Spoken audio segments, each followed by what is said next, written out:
Today's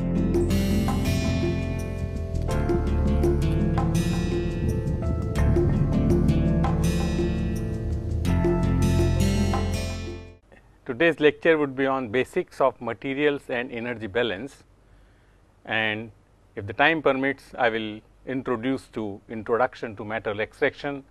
That is where we will be doing material and energy balance in various processes.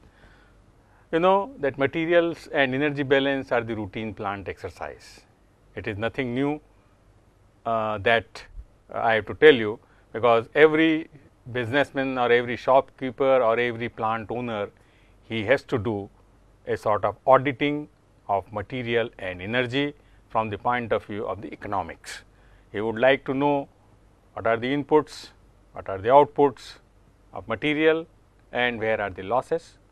He would also like to know what is the energy input into the system and what is the energy output, so that he can assess the energy consumption, because energy consumption, it acts directly to the cost of the product. Probably he would like to measure the saving of energy or utilization of energy, if he happens to know how the energy is being utilized. So, let us see first of all what are the basics of materials and energy balance. I mean, it is nothing very great, it is very simple. You know that you also do a sort of balance whenever you go to the market and do some expenditure. You are given 100 rupees, when you come back you will like to know how you have spent 100 rupees. So, you keep an account of input and output, so that you can introduce the measure of saving, if at all it is possible. Now, something like similar is also here, that is, now you have to think in terms of inputs and output of material and energy. Now, in fact, the basic is, it is based on law of conservation of mass. Law of conservation of mass.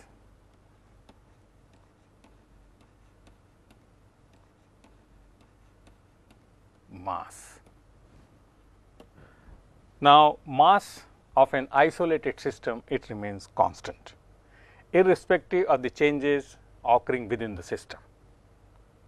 Now, let us consider an open system, for example.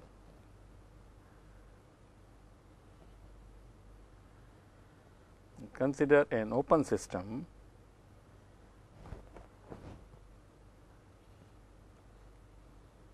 say at this point, this is point 1 and this point 2, here we have input and at point 2 we have output.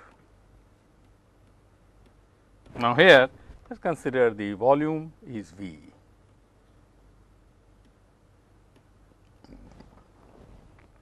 Now, mass is transferred into and out of the system. Mass will accumulate when the input and output rates are unequal. So, in this case we can write down rate of mass in, rate of mass in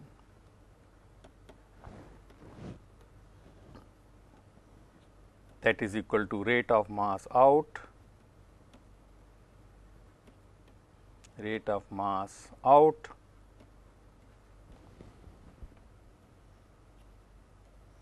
plus rate of accumulation of mass,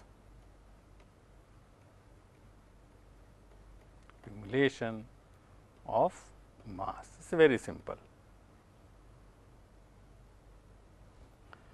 Now, just writing down in terms of mathematical expression, if m is the mass dm by dt, that will be equal to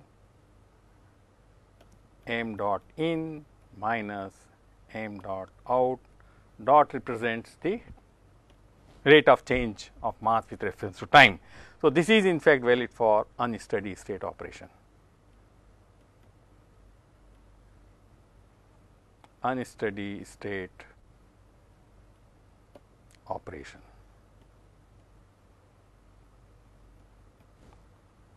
Now, this material balance equation is written for each and every component of the system. Suppose in a system there are 10 different elements are entering or 5 different elements are entering, and 5 different elements or 10 different elements are leaving the system, then we have to write down the mass balance for each and every component that is entering in. For example, say if we have component 1 dm1 upon dt,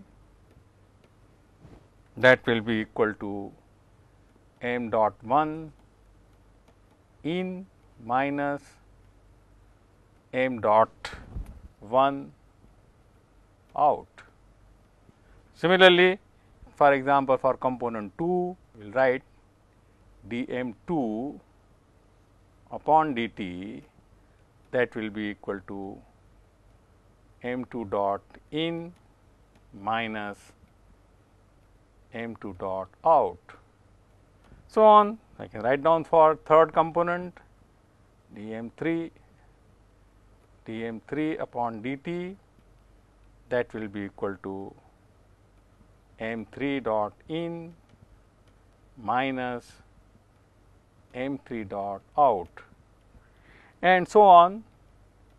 Say for ith component, that becomes dmi upon dt, that is equal to m dot I in minus m dot I out.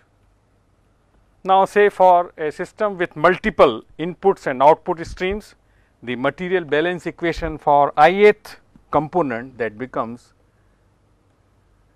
dmi upon dt, that is equal to sigma mi in all components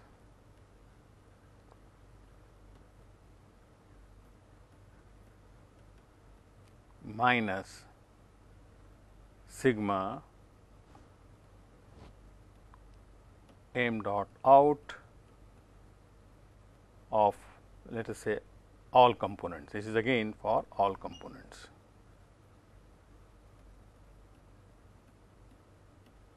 Say for ith component, that is what it means. Now, if we have for a steady state,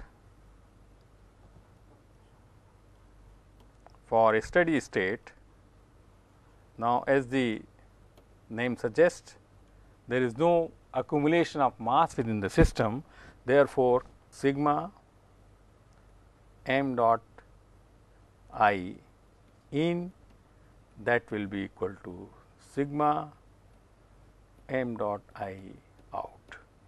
That is the basis of the when the system is in steady state. Now, for a chemically reacting system, in addition to the law of conservation of mass, the following two laws must also hold. First is law of definite proportions. Law of definite proportions.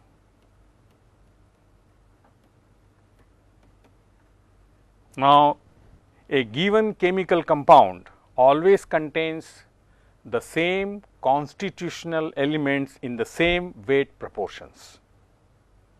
Now, this is only true for stoichiometric compounds. For non-stoichiometric compounds, this may not hold good. For example, FeO, it has Fe1 and O1 atom. It is also available Fe 0.950. So, in that case, this law of definite proportion will not be valid. So, I just write down a given chemical compound,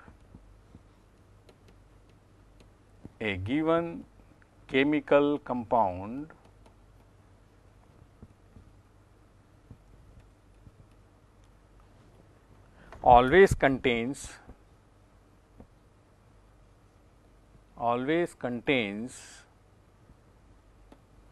the same constitutional elements,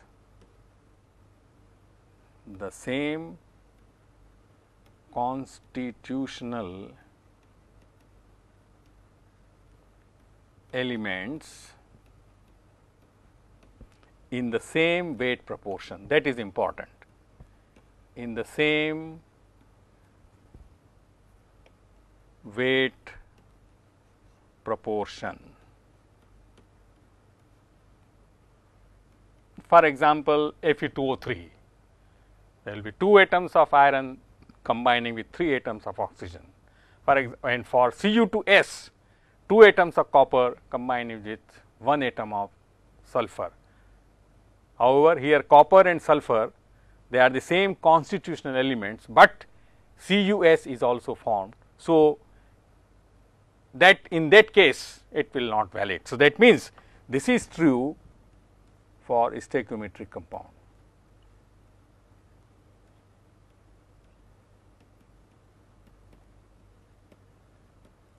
True for stoichiometric compound. For non-stoichiometric compound, you have to find out in what proportion the elements are combined. Second important law is that law of multiple proportions.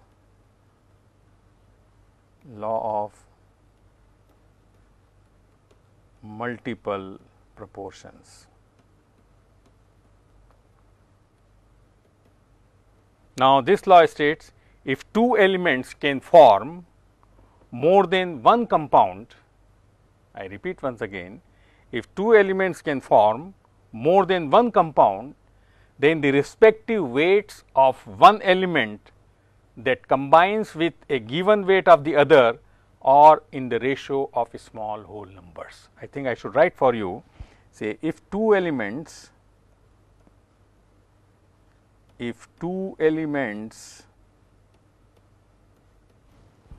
can form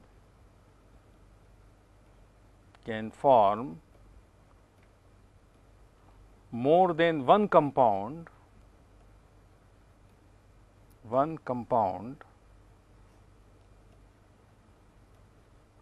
then the respective weights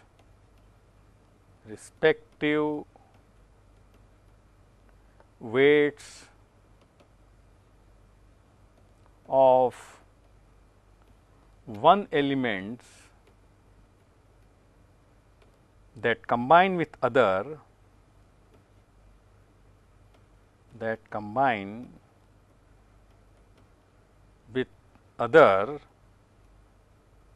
that combine with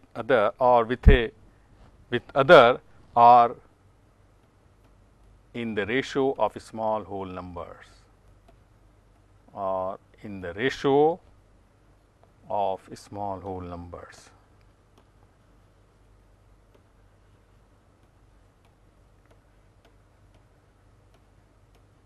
So, you will very often come across the various compounds, stoichiometric as well as non-stoichiometric in nature. In case of stoichiometric compounds, the combination of elements is clear, but in case of non-stoichiometric compound, you must know in what proportion the elements are combined. So, then and then you can perform the material balance. Now, this is the I mean these basic, though I said I think all of you are aware that input should be equal to output when there is a steady state.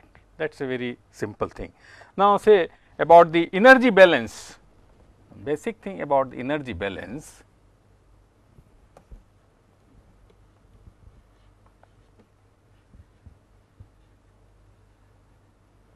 Now, one important thing for energy balance is energy balance cannot be done without material balance. That is, whenever you are required to solve a problem of energy balance, without performing material balance, energy balance cannot be done. So, that is one important thing. Now, here some tips. For example, one can perform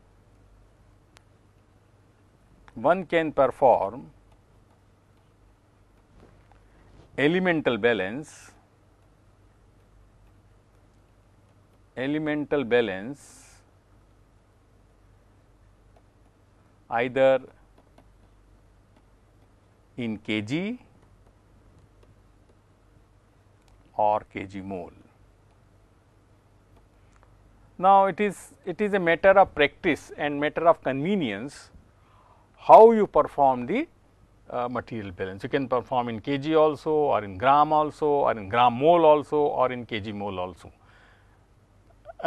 If you ask me, I will prefer, or I do the material balance by considering kg mole, because I find very convenient by determining the input and output of masses in terms of kg mole, because later on the thermodynamic values which I will be getting in the literature, they are given per kg mole. Also they are given per kg, also they are given, but I find it more convenient. So, what I wanted to say is that you have to develop your own habit, whether kg is suitable for you or kg mole is suitable for you.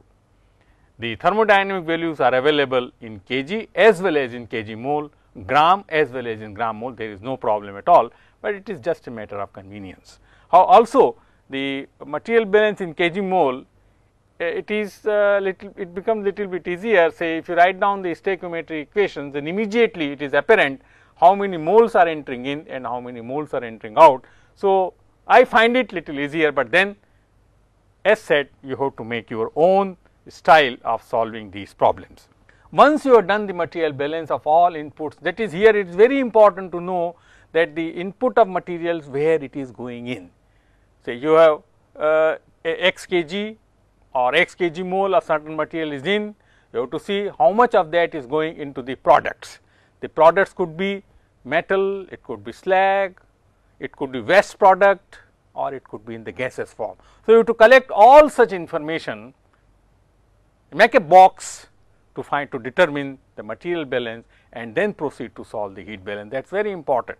And another important thing for the energy balance is to make a basis of calculation. Well, the basis of calculation you have already made, say while doing material balance, for example 1 kg mole, then you follow that kg mole till the end of your heat balance, or you can do 100 kg mole or 10 kg mole, whatever is convenient to you, but then do not change the basis till the end of the problem.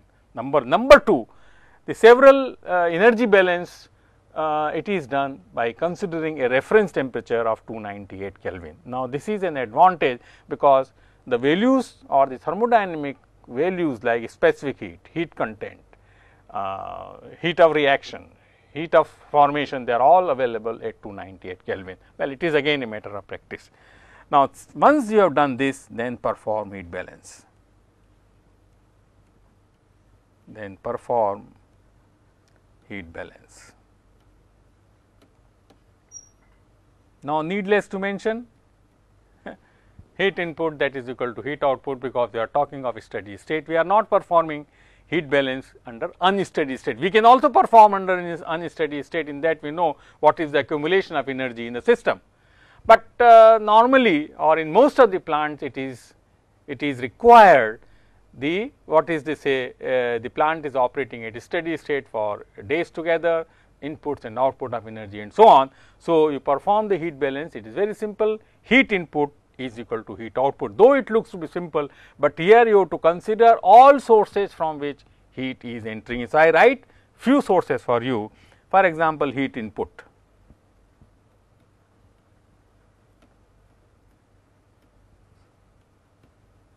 Say heat input, you have to consider heat input by chemical reaction. You have to see whether in a system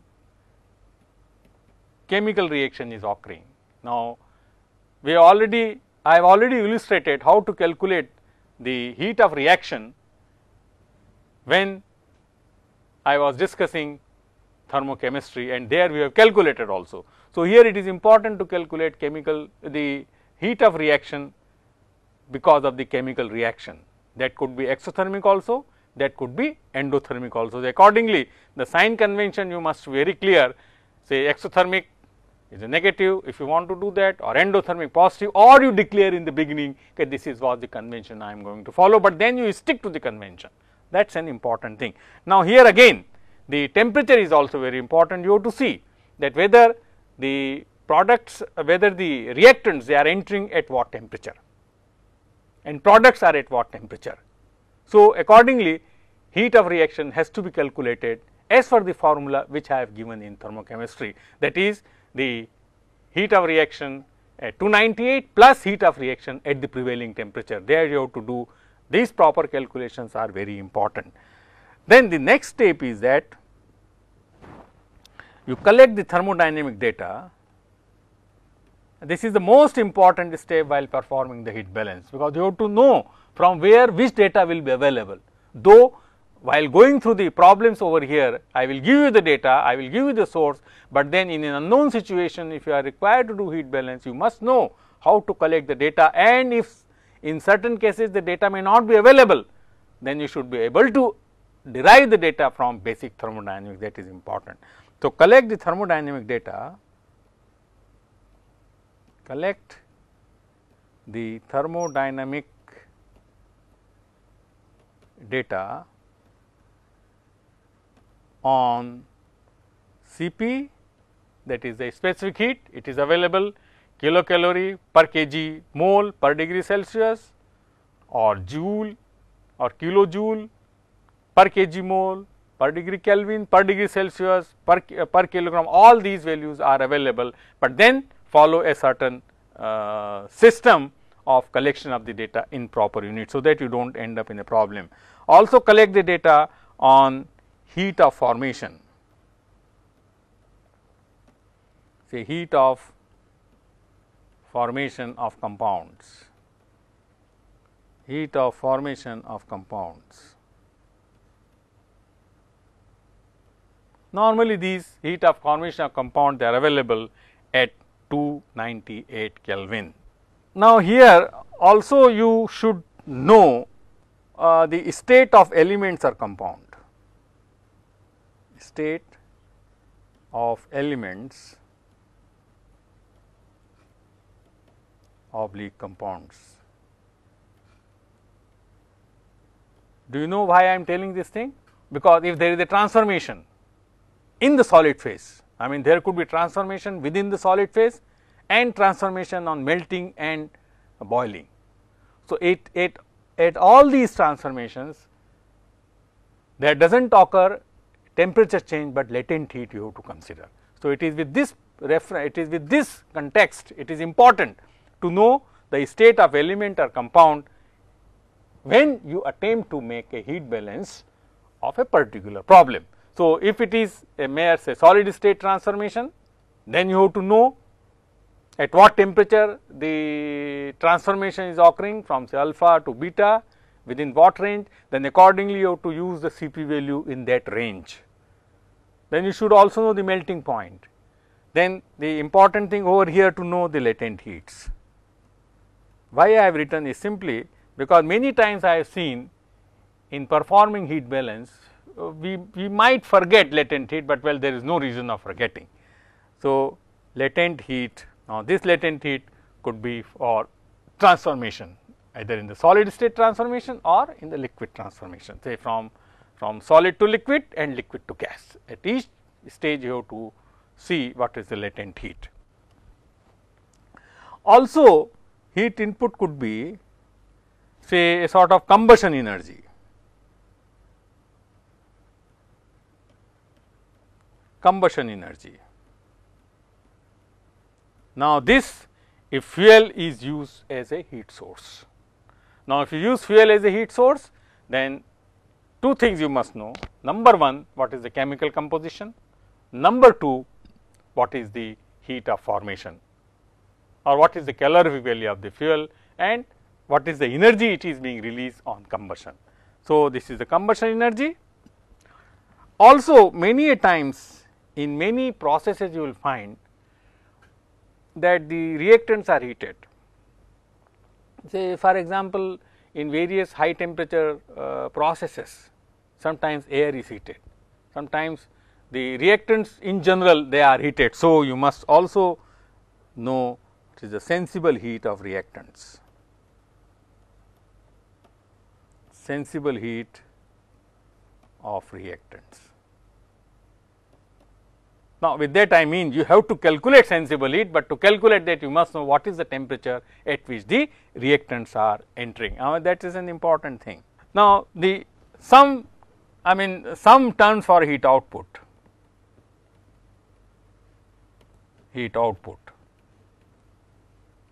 Now, you have to see in what stream heat is being taken out. It may be taken out say solid products.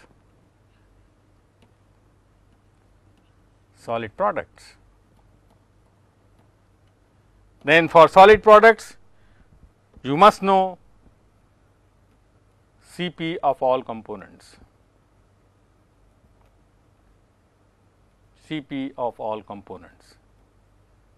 and here also because they are solid, if there is a phase transformation in the solid in that temperature range, then probably it is also important to know the latent heats. B, there is a liquid product.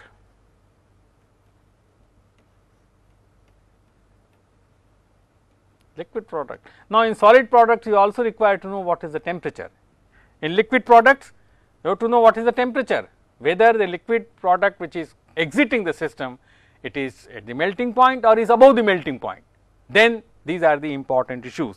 Here temperature of each component, because you have to see how many products are forming, temperature of each product, composition of each product, Cp value of each product. Then you should also know the heating value,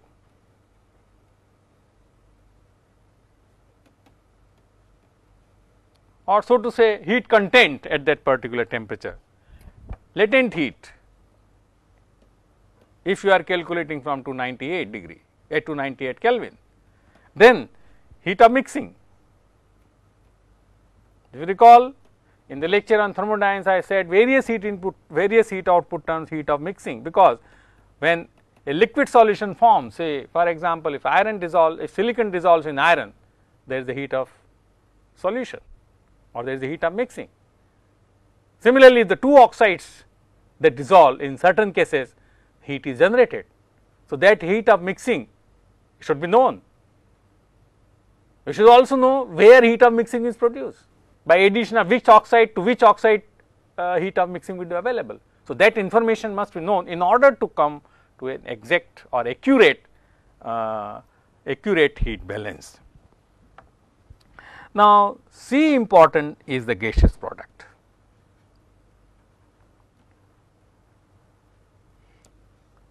Now, normally in almost all metal extraction processes to which we are concerned, the output is solid products, liquid products or gaseous product or combination of all the three or two or whichever is the. So, for the gaseous product again here you require to calculate how much heat is being taken out, needless to mention you require the value of Cp. Now, here I would like to tell one important thing here, that many students I found they do the mistake, not by that they are not knowing, but they are not cautious enough. Say heat content in water when you want to calculate, say heat content in water.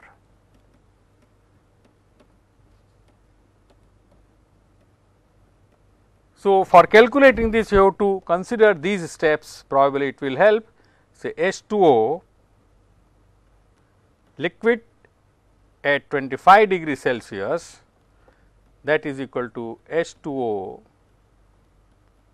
liquid at 100 degree Celsius. You should know the Cp value of that.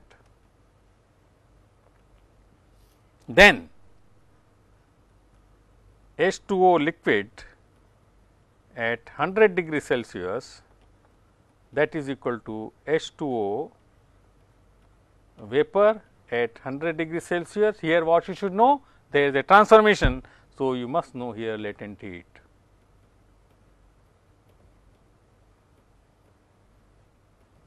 You must know the latent heat. Third, say H2O vapor at 100 degree Celsius to H2O vapor at the temperature, you must know again the value of Cp. That is here important, because the Cp is also a function of temperature.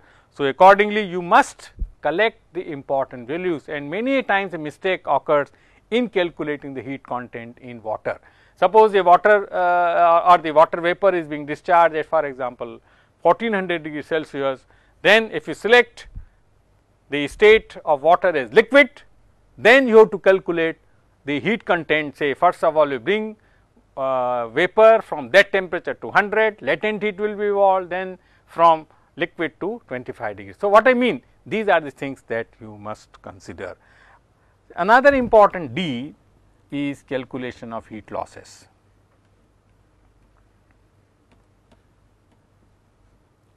Now, heat losses are very important feature and they are integral part of the high temperature extraction processes, and you must be able to calculate heat losses. Now, here the mechanism is very clear, that is the conduction,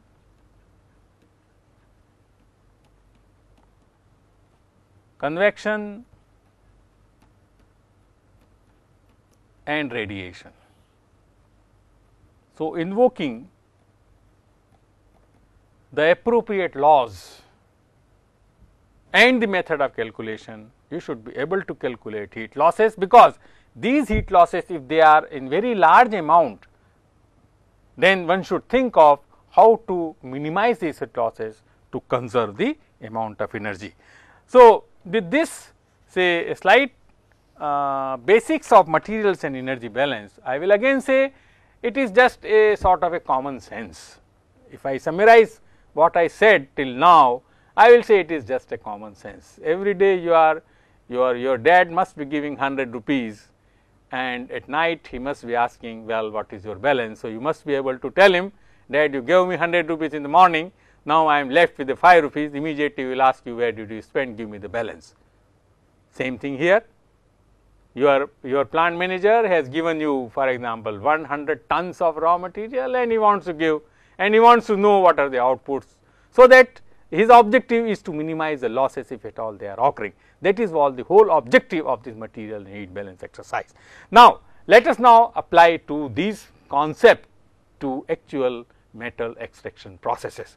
Now, before we go that, a brief account of the metal extraction process is very much desirable, because without this you may not be able to understand how to apply these balances. So, with this I will give you a brief introduction to metal extraction. Now, first thing I will like to say, what are the sources of metals? Sources of metals. Remember, metals occur in the nature as minerals. Metal in the nature does not occur as metal. That is a very, very important thing that you must know. So, there are two sources, one is the primary source.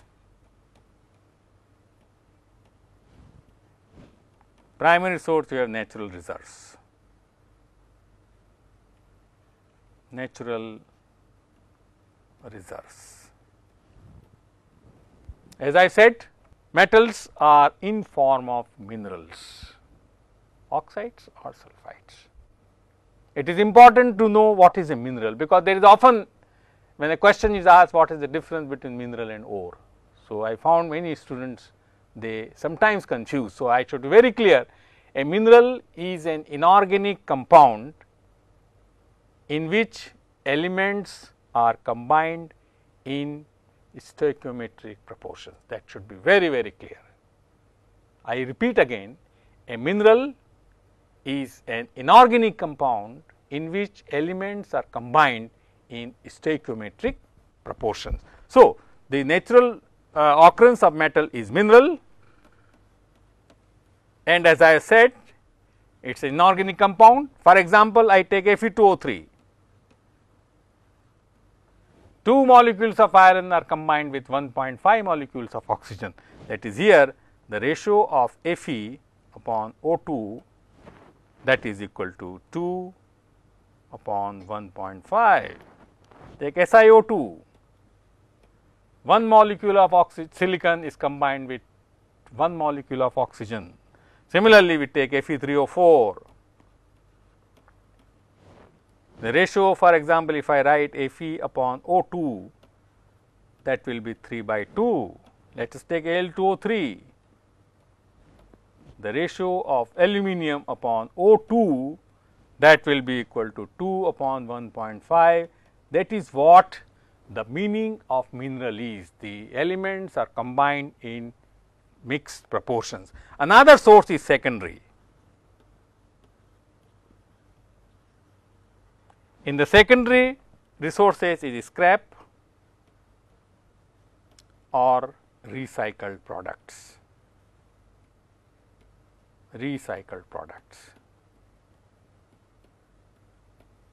But the amount of metal or the amount of consumption of metal with which we are concerned is enormous, is in the million tons. Hardly the secondary resources can meet the requirement of a very large requirement of the human beings. Therefore, the main resource or source of metal is the primary reserves. So, I will write the heading natural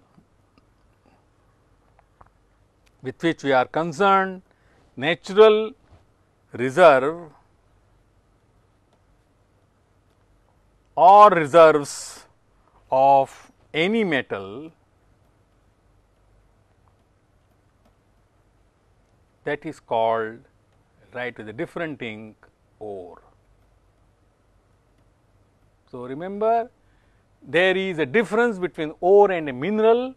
A mineral is an inorganic compound in which elements are combined in a stoichiometric proportions, whereas an ore is an aggregate of minerals. Remember, ore in fact is an aggregate of minerals. Aggregate of minerals. That means what? That means an ore of a metal, it will consist of valuable mineral,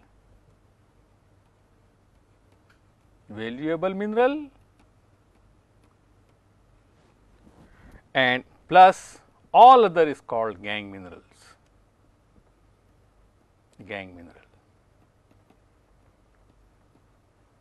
What does a valuable mineral means?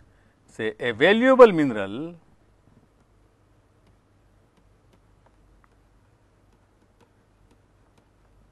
is one in which we are interested in the production of metal.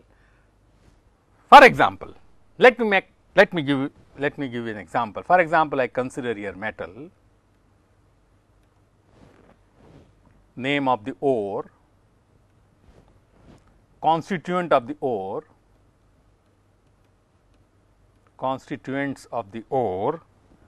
valuable mineral,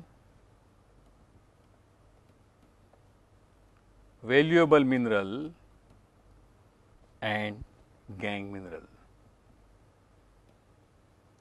Now, gangue mineral, gangue it is called because it is a vest. Now, remember when I say it is a vest, it is vest with reference to the metal in which I am interested in production. Otherwise, gangue it is also a mineral.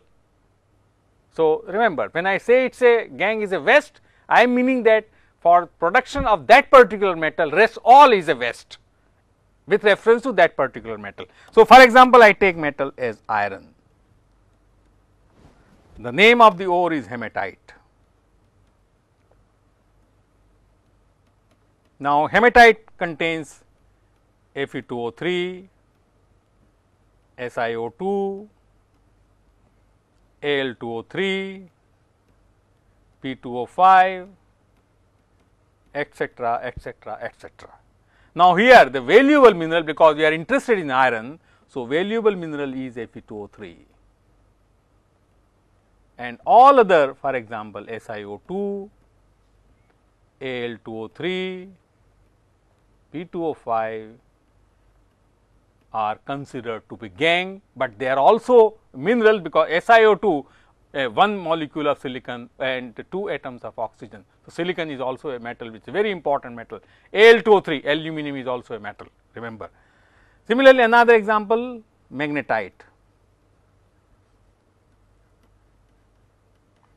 Here I have constituents are Fe3O4, SiO2, it can have Al2O3, it can have P2O5, it can also have TiO2 and etcetera, etcetera, etcetera. The valuable mineral is Fe3O4 and rest all say SiO2, Al2O3, P2O5 and TiO2, etcetera, all other are the gangue minerals. Another example I take aluminum. The name of the ore is bauxite. Now, bauxite has Al2O3 into XH2O, it has Fe2O3, it has TiO2, it has SiO2, etcetera, etcetera. Now, here in this aggregate of mineral which is called an ore, the valuable one is only Al2O3.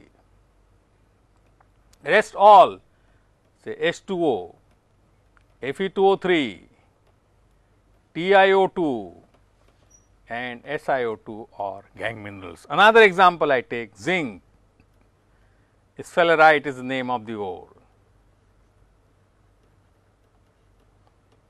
Sphalerite may contain zinc sulphide, lead sulphide, Cu2s, SiO2, Al2O3 and etcetera, etcetera, because you do not know what the nature has stored for you. Here the valuable mineral, because I want to get only zinc, so zinc sulphide, and with reference to this PbS, Cu2s, SiO2, Al2O3 are gangue mineral, though Pb is also a metal that can also be recovered from the gangue depending upon its concentration. Similarly, if I take an example, I can take number of examples. Titanium, ilmenite is the ore, ilmenite. Composition you have Fe, TiO3, you have SiO2, MgO, etcetera. Now, here the valuable mineral is titanium dioxide, rest say FeO, SiO2, MgO, they are all gangue minerals. Now, another important metal is copper. Copper name is chalcopyrite, and chalcopyrite the constituents are CuFeS2,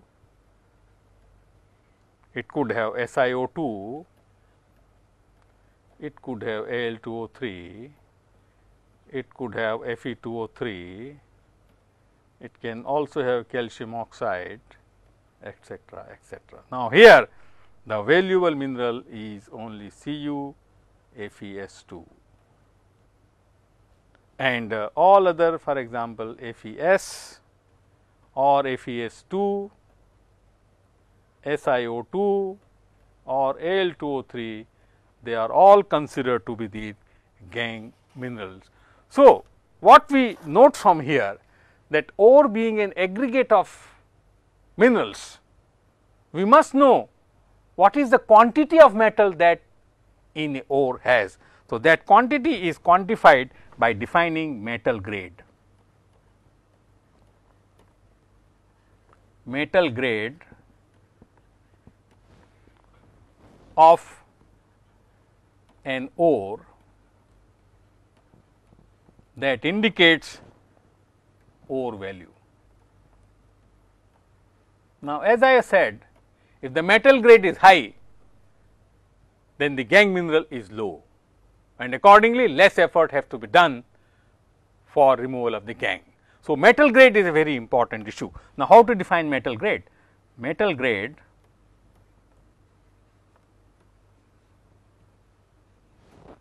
that is equal to amount of metal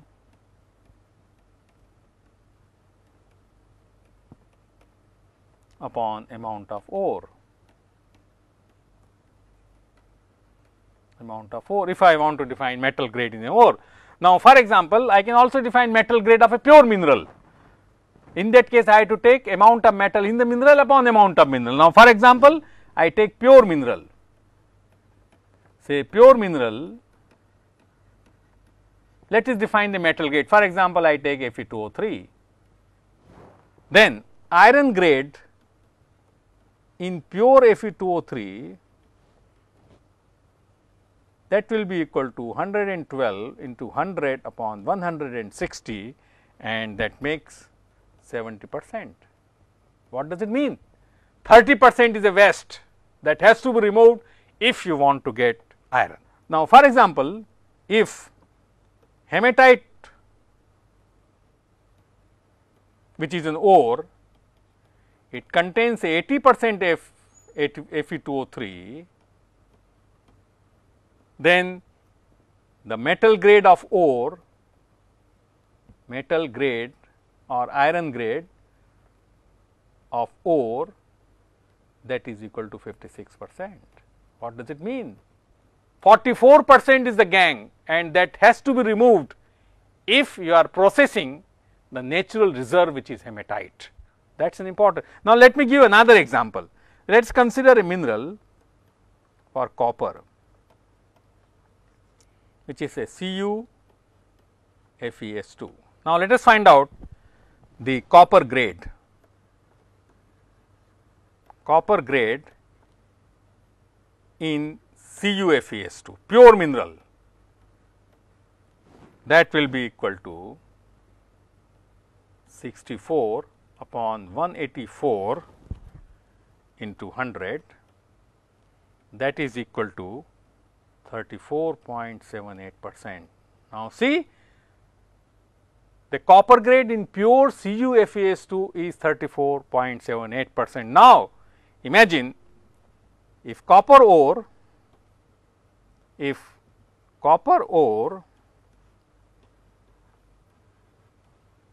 has 20 to 30% CuFeS2, which is normally the case, could be even less than that. The content of CuFeS2 could 20 to 30% or could be even less than that. In that case, the copper grade in ore,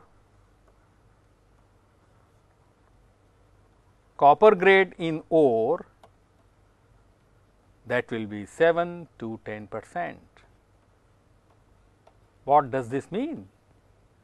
That means, out of every 100 kilogram of ore, you have only 7 or to 10 kilogram of copper.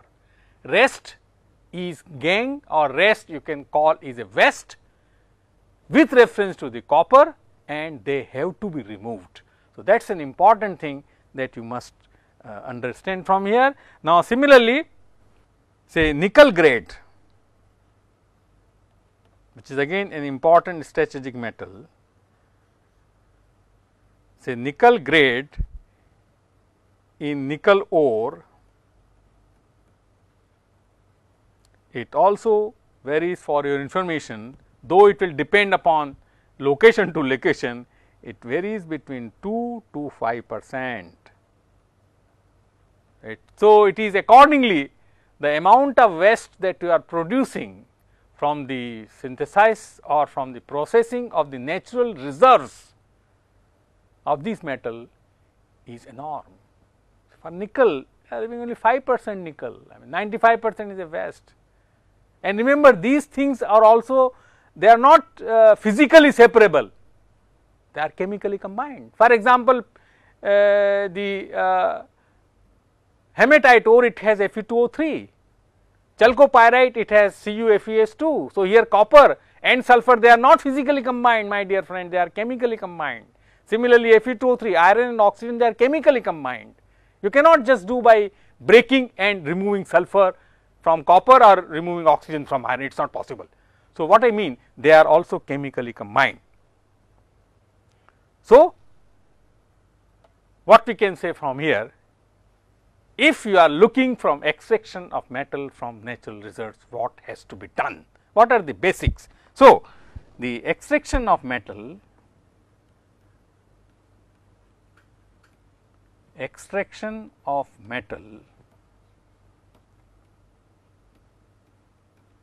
from natural reserves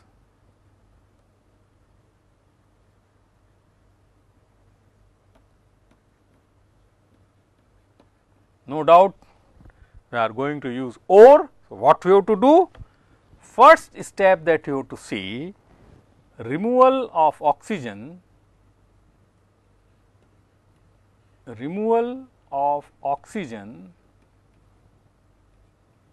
or sulfur from where? From valuable mineral, because we are interested, for example, in ore of iron, we are interested in iron and nothing else, from valuable mineral. This is the first step that you have to do. Removal of oxygen or sulfur from the valuable mineral, that is the first step in processing the natural reserve in order to get the metal. Second important step is separation of metal,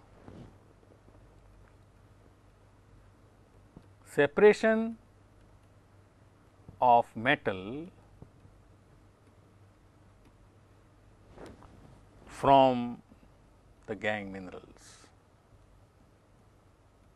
from the gangue. Now, remember here separation, though it might convey to you it is a physical, no, it is not that physical. I mean, it may require certain reaction and so on, but the separation I mean that once you have got or once you have gotten the oxygen or sulfur removed from the valuable mineral, then you have in the aggregate metal plus gangue. Now, you have to separate it. Again, you cannot separate it chemically, you cannot separate it physically. So, these are the two steps that are required to extract metal from natural reserves. And what are the techniques? The techniques of metal extraction.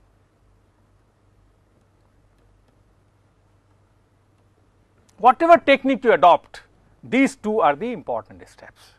First technique is pyrometallurgical. Pyrometallurgy.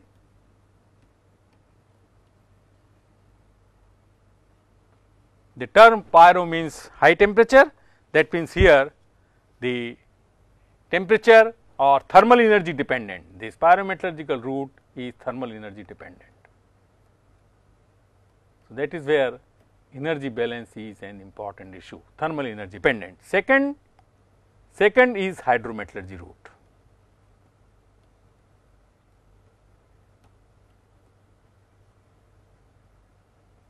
Hydrometallurgy, it is not thermal energy dependent, but it requires a very enormous amount of liquids, mostly water.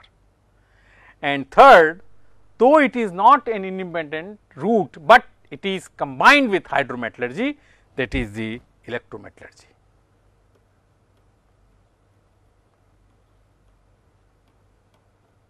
That is the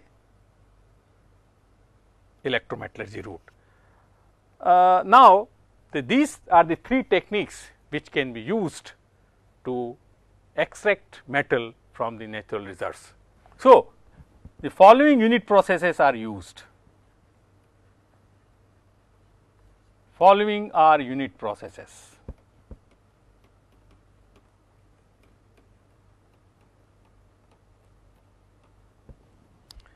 In case of pyrometallurgical extraction, pyromet I am writing short form, first step is roasting,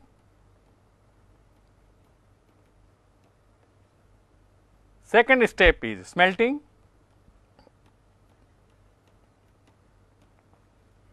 it is called either as a matte smelting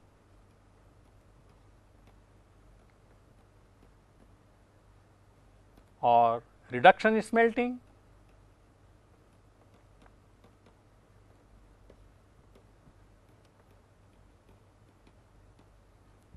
Third step is converting,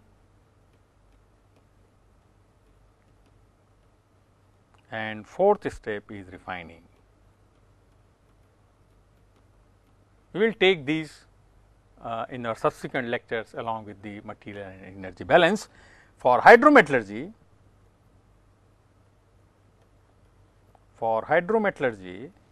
the various unit processes are: one is the leaching,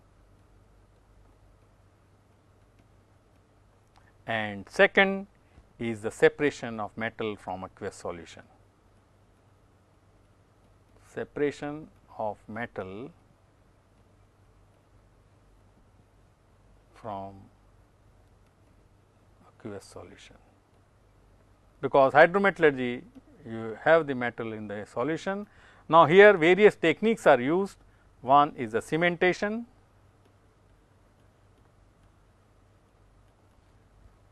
then you have aqueous solution reduction,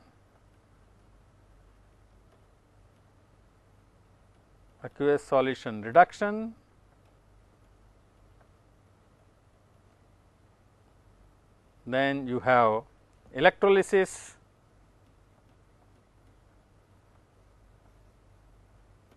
and then you have solvent extraction technique.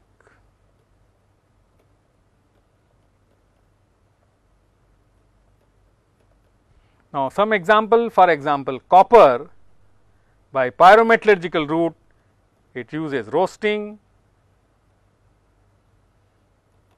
plus matte smelting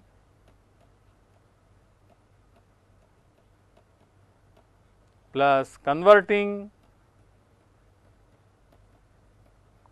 plus refining, combines all of them. I give one or two example. I take for example zinc, it combines roasting, reduction smelting,